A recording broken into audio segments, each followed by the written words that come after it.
and the coordinator of the Student Service Centre. First, you have some time to read questions 1 to 3.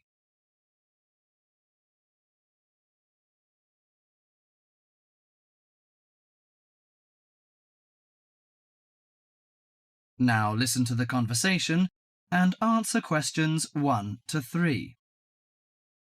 Hi, sit down, please. How can I help you? Thank you. I'm a student in the sociology faculty.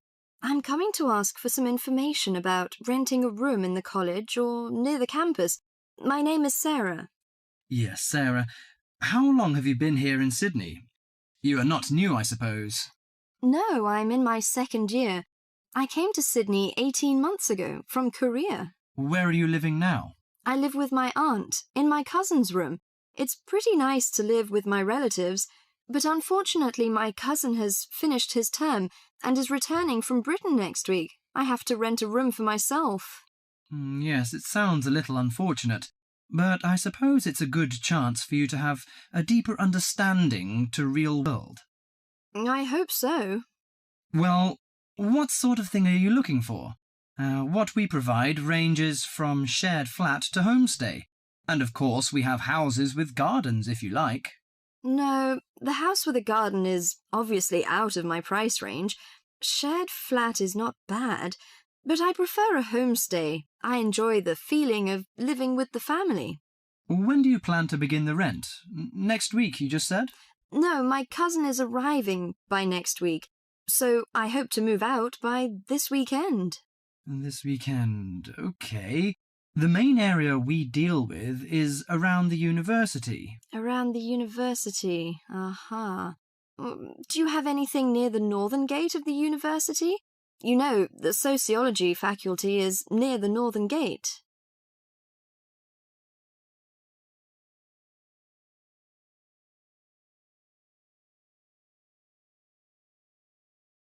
Before you hear the rest of the conversation, you have some time to look at questions 4 to 10.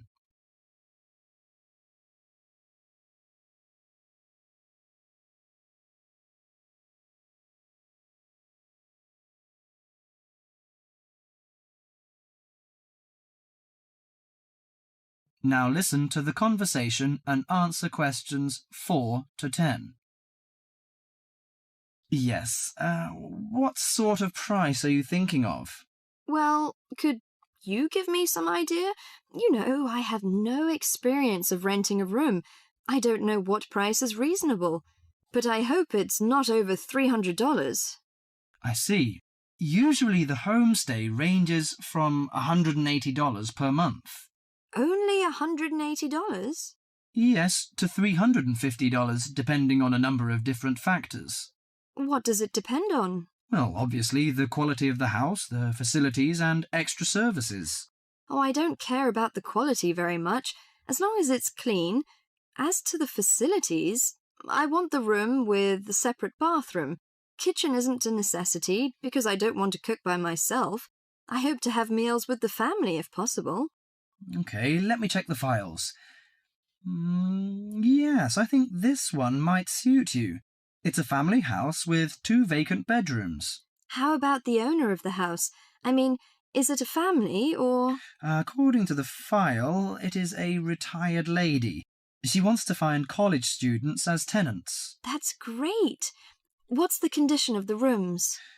The bigger bedroom is furnished and with a bathroom, and the rent is $320 per month. The smaller one charges $250. It is furnished too, but without bathroom. Oh, $320. It's a bit out of my range, but I think I prefer the bigger one. How about the meals? Well, the rent includes breakfasts and suppers. No lunches, however. You have to buy your lunch. That's no problem. I usually have my lunch in the college cafeteria. And that doesn't cover the water bill and electricity fee, but the laundry is included. Fine. Could you tell me the address? Yes, it's on 323 West Park Road. Let me get that down. 323. Okay, it's near the university. So, when can I have a look at the room? You know, I'm a little pressed for time. The file says the landlady is in every afternoon, So this week, say Friday? Oh, I'm afraid I can't make it then. I have a lecture on Friday afternoon till 5:30. How about Thursday? Okay, that's fine. Would 5 be okay? Yes, fine. Just come here. Yes, here in the student service office. Oh, before I forget, before moving, you have to pay 1 month's rent in advance. Really? Oh, I didn't know that before. Could I ask why? As the deposit. In case you damage the property or move out without giving notice. Usually this doesn't happen, but standing in the owner's shoes... Yes, I understand it all. So that's $320. Okay, I'll take the money if I'm satisfied. Well, a word of advice. Don't forget to get a receipt when you pay the deposit or rent. Yes, thank you so much. That is the end of part 1. You now have half a minute to check your answers.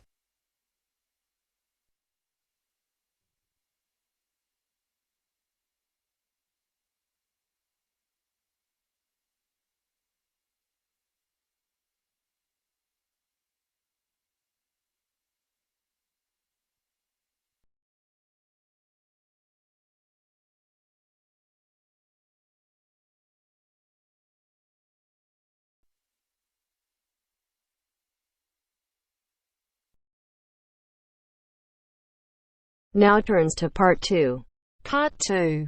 You are going to hear a talk given by Madeline. She is going to introduce the recreational facilities on campus and in town.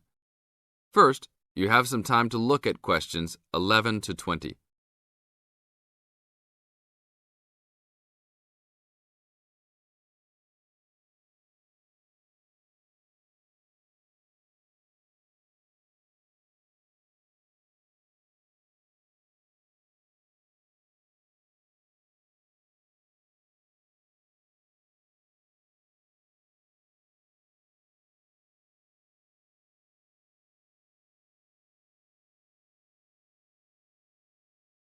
As you listen to the talk, answer questions 11 to 20.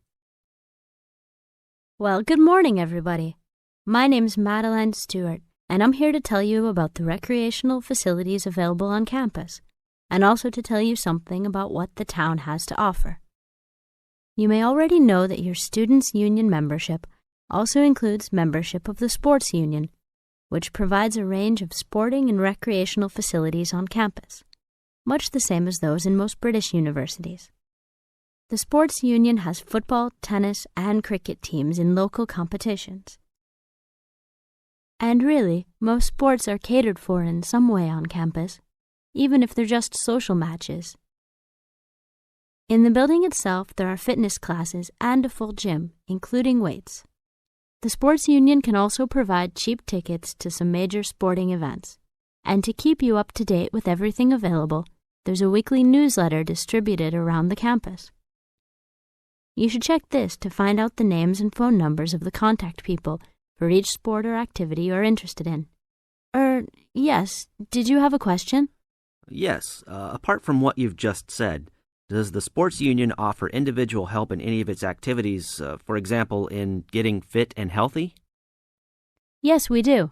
The Sports Union has a fitness assessment clinic every Friday, staffed by the resident sports trainer, who can provide advice on the best program for you and refer you to various charts. I'm sure you all realize that for any medical assessment or health problem, you should go to the University Medical Service. The sports trainer can also advise you on a suitable training program using the weights. And now on to Ashbury. For a town of its size, Ashbury has some unusually good leisure and sporting facilities, most of which are near the center of town and easily reached by bus from this campus. There's a new, well, almost new, Olympic-sized swimming pool. That's not quite in the central town area, but it's only a 5-minute walk from the bus stop. Above the pool, there's a high-tech fitness center that any of you more serious fitness lovers would need to check out. Then, in the center of town, there's a sporting complex called the Anderson Center, which contains squash courts and facilities for a number of other indoor sports, such as basketball. And just around the corner from the Anderson Center, in the main street there is an indoor bowling alley. All of these facilities are listed in the weekly newsletter, so I encourage you all to look through it and... That is the end of part 2. You now have half a minute to check your answers.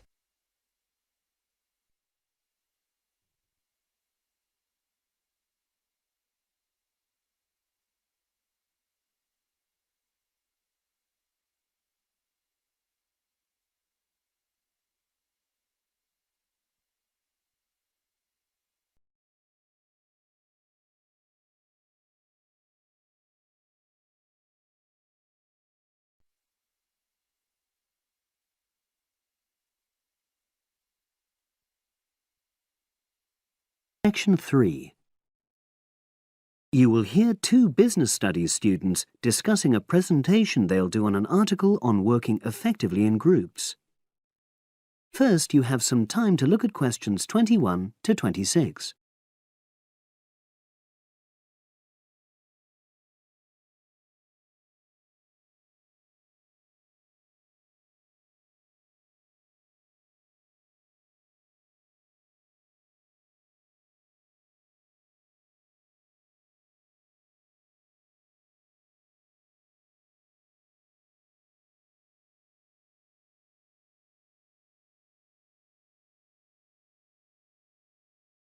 Now listen and answer questions 21 to 26.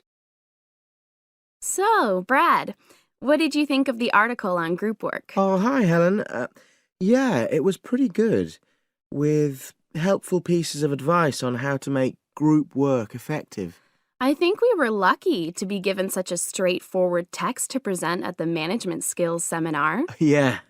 Actually, shall we discuss it now? Have you got time? Sure, it's only a 10-minute presentation, so we just need to explain and then give our views on the main points raised in the article. I'll jot down some notes. Right. So, there are 3 main sections. I suggest we start with listening. Yeah, effective listening in groups, because it's not something that's frequently covered on courses in our field. No, and we should say that in the presentation. Yeah. And also effective listening's pretty simple, you know. I don't think it's hard to learn. Well, people think it's easy, but in my experience, most of us tend to be very lazy listeners. Okay, I wouldn't argue with that. Something I do think we should emphasize is the power of the listener's posture, gestures, etc., in making speakers feel respected. Not that you're just waiting for them to finish before jumping in with your own ideas. Uh-huh. Okay, right. The next section is on goal setting. Let's make sure we're clear what the article says on this. Yeah. Well, firstly, it says that all group members must be given time to explain their own goals. That's it, yeah. And then did it say that the whole group should agree on common goals? That's a bit too strong. It's more that everyone's agendas should be equally acceptable. But it does say that goals have to be realistic, you know... Achievable within a particular time? You've got it. That's really what the article's saying. There isn't really any point in having ideals if group members know they won't come to anything within a reasonable period. So, I think a summary covering those points will be enough for that part of the presentation, don't you? Yep. Now, the last section is about conflict resolution. Actually, I thought it was the worst part of the article. Me too. I don't think it went into sufficient detail on the issue. Actually, I thought it devoted too much space to it, but that it was all rather boring, you know? It didn't mention some of the more radical theories. Absolutely. I found that really irritating. Right, and also I think it could have said more about conflict sometimes being healthy in groups. Absolutely. It just mentioned rather glibly about how we should avoid thinking of winners and losers, and that quick resolution of conflict is always desirable. Without explaining what these terms mean? Well, it gives quite detailed definitions, but doesn't develop a proper argument. Right. So, for the presentation, I think we just give some definitions and then explain what we felt were the weaknesses in the article's treatment of conflict resolution. Yeah, good. Now you have some time to look at questions 27 to 30.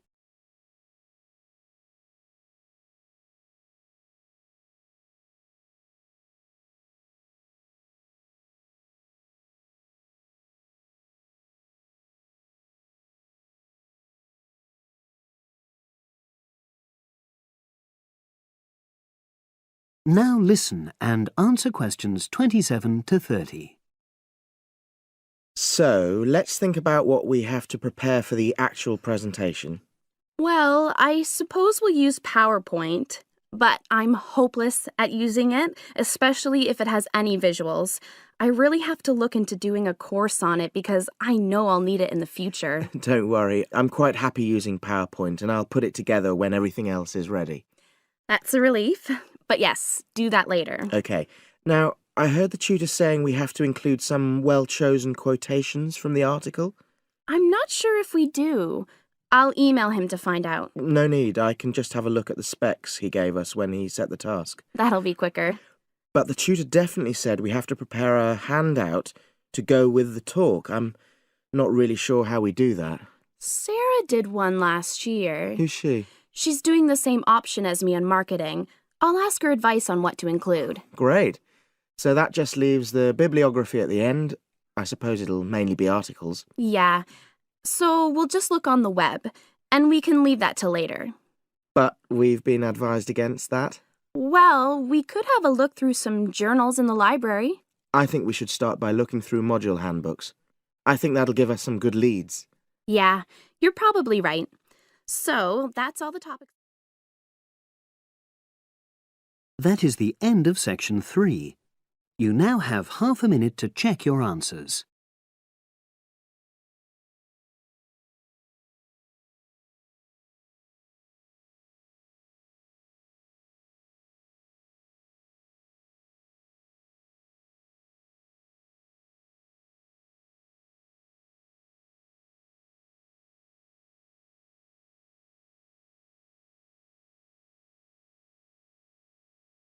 Now turns to part 4.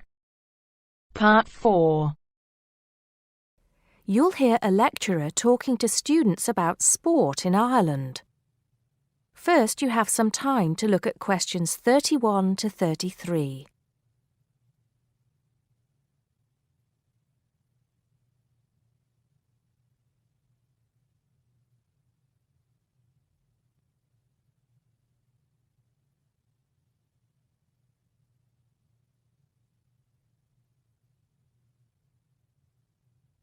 Now listen carefully and answer questions 31 to 33. Now, today we're going to be finding out about the most popular sports in the Emerald Isle. That's Ireland, of course. Can you guess what they are? Well, there are these two lesser-played games, a form of rounders and Gaelic handball. But we'll start with one which is perhaps over 3,000 years old. Arriving in Ireland with the Celts, some claim. That may be a slight exaggeration, but I consider it to be the fastest field game in the world, and it goes by the name of hurling. Well, that's what it's known as in the English-speaking world anyway. So, what do you have to do? You've got 15 players on a team, one of them the goalkeeper. Each one has a stick called a hurley. Here you are. I've brought mine along.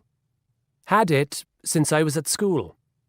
This is what it looks like, and basically you have to get this ball, called a sliotar, that's S-L-I-O-T-A-R, so it's not spelt the way it's pronounced. You hit it into the net for 3 points, or you can hit it over the net for 1 point. The goal looks like the letter H, with the net under the crossbar.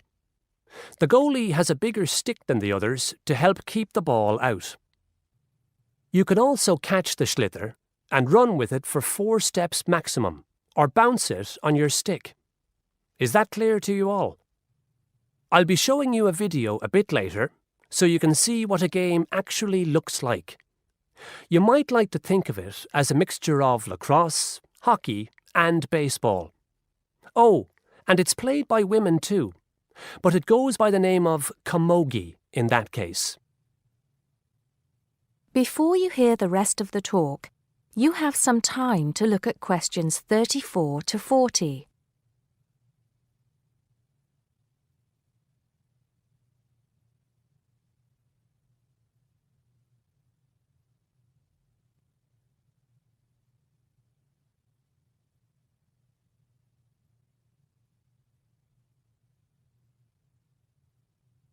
Now listen and answer questions 34 to 40. I'll give you a bit of the history, shall I now? Generally, the golden age of the game is considered to be the 18th century. But systematic rules were first agreed and drawn up at that great shrine of learning, Trinity College Dublin, in 1879, founding the Irish Hurling Union, closely followed just a few years later by the formation of the Gaelic Athletics Association. With greater organisation last century, the All-Ireland Hurling Championship got off to a flying start, and I'm proud to say that my own native city of Cork has won more than 20 titles over the years. But then, so have Kilkenny and Tipperary. Is it only played in Ireland? No. Well, it is the only country with a national team at the moment, but you may be surprised to discover there are hurling clubs in London, as well as in America and Argentina, to name just a few. The other game I'd like to take a little time to introduce you to is Gaelic football, which is played on the same pitch as hurling with the same number of players, but there's no net. You just have to get the ball over your opponent's goalposts. And you can do that by kicking or punching the ball. However, you're not supposed to do that to the players, I might add. Imagine it as a combination of soccer and basketball. But in my opinion, it's a more exciting spectacle than either of those. Excuse my bias, if you will. It's also very popular with women. In fact, there are more women's teams than for any other sport. Whether despite or because of the physical contact involved, I wouldn't like to say. They do play a shorter game, 60 minutes, rather than the men's 70. So, let's have a look. If we can have the lights down, I'll see if I can get this technology to work. That is the end of part 4. You now have half a minute to check your answers.